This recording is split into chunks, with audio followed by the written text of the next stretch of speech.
Hello everyone, welcome back to my channel. So in today's video, I will be talking about one of the most important part or resources of UPSC preparation, which is NCRTs.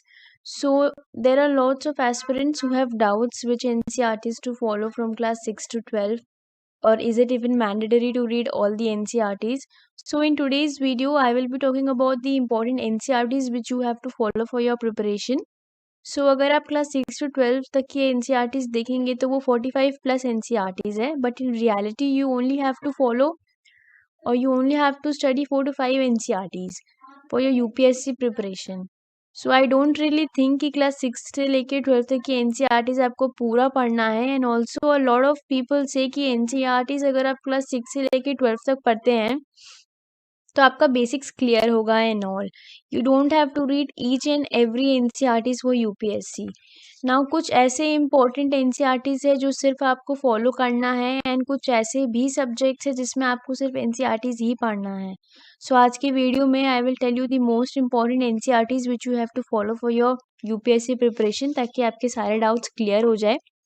So the first NCERTs, which is of geography. So geography NCERTs are the most important NCERTs. But इसका मतलब ये नहीं है कि आपको class 6 से लेकर 12 तक की सारी NCERTs पढ़ना ज़रूरी है. These are the only two NCERTs which you have to follow for your UPSC preparation, which is of class 11, Fundamental of Physical Geography, and the second one is also of class 11, India Physical Environment. So these are the only two NCERTs. सो अगर आप previous years question papers भी देखेंगे तो mostly इन्हीं दो UPSC NCERT से questions पूछे गए हैं ज्योग्राफी के.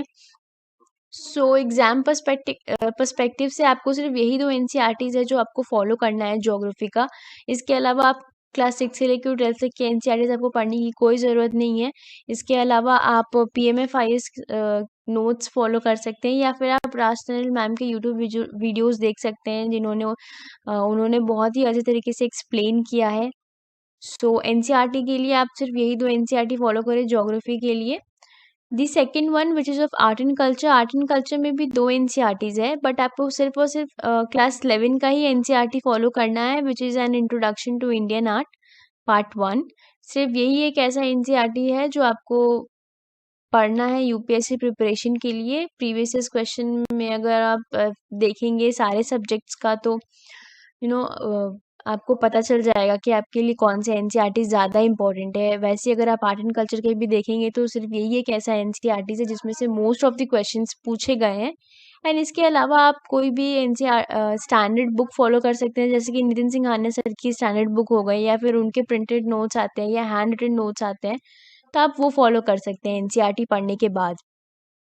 नाउ फॉर हिस्ट्री, मिडिवल और एंशिएंट हिस्ट्री के लिए I would suggest to read the old NCERTs, not the new one, क्योंकि अगर आप ओल्ड एनसीईआरटीज पढ़ेंगे तो उसमें ज़्यादा ब्रीफली तरीके से दिया हुआ है. न्यू एनसीईआरटीज में आई थिंक कुछ कुछ पोर्शंस ऐसे हैं जो बहुत ही आई गेस स्किप करके दिए गए हैं, या फिर उतने अच्छे से ब्रीफली वे में नहीं दिया गया है.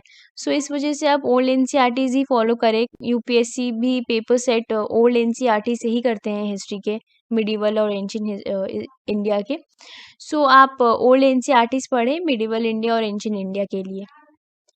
एंड फॉर पॉलिटी के लिए मोस्ट ऑफ द स्टूडेंट्स क्या करते हैं कि वो डायरेक्टली जंप कर जाते हैं एम लक्ष्मीकांत के बुक पे, बट जिनका बैकग्राउंड नहीं रहा है पॉलिटिकल साइंस में, आई थिंक उनको थोड़ा अंडरस्टैंडिंग में प्रॉब्लम हो सकता है अगर वो एनसीईआरटी स्किप करते हैं तो.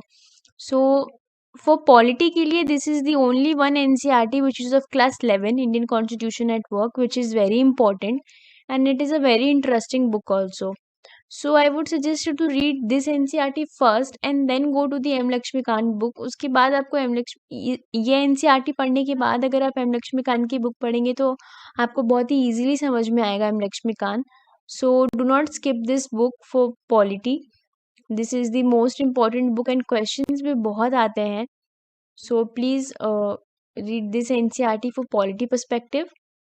Now for economics also there are 6 to 12 NCERTs, but this is the only one which is of class 11, Indian Economic Development. So this is the only NCERT which you have to follow for your UPSC perspective. No other NCERT you have to follow for your preparation. इसके अलावा आप Mrinal sir के handouts follow कर सकते हैं. And Shriram IAS sir की book आती है या नोट्स आते हैं, आप उन्हें भी फॉलो कर सकते हैं। बट एनसीईआरटी पर्सपेक्टिव के लिए आप सिर्फ यही एक एनसीईआरटी फॉलो करें। इसके अलावा आप मृणाल सर के यूट्यूब वीडियोस भी देख सकते हैं, जिनमें उन्होंने माइक्रो इकोनॉमिक्स के लेक्चर्स प्रोवाइड किए हैं ऑलरेडी। सो आप ये सब भी फॉलो कर सकते हैं। Now for environment also there are 6 to 12 NCERTs, but in reality आपको यही दो NCERT फॉलो करना है, which is of chemistry, biology. Chemistry के लिए आप क्लास 11 स्टैंडर्ड की NCERT फॉलो करें, इसमें से भी आपको सिर्फ चैप्टर नंबर 14 पढ़ना है।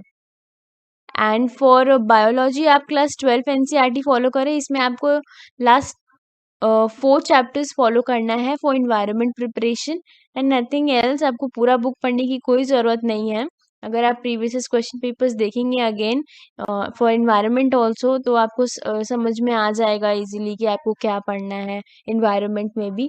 सो this are it only 2 NCERTs which you have to follow for your UPSC preparation. इसके बाद आप स्टैंडर्ड बुक पे जंप करिएगा, जैसे कि शंकर आयस सर की बुक है, आप उसे फॉलो कर सकते हैं, या फिर आप PMF IS की नोट्स आती है इन्वायरमेंट की भी, आप उसे भी फॉलो कर सकते हैं। So this is the only 2 NCERTs for environment. Now for society portion, society आपको GS1 में बहुत हेल्प करता है। सो आपको सोसाइटी के लिए यही 2 NCERTs है जो आपको फॉलो करना है, which is Indian society of class 12 and the other one is social change and development in India, which is also of class 12। So society भी एक ऐसा पोर्शन है जिसको आप बिल्कुल भी स्किप नहीं कर सकते हैं, ये आपके मेंस के पेपर में बहुत हेल्प करेगा।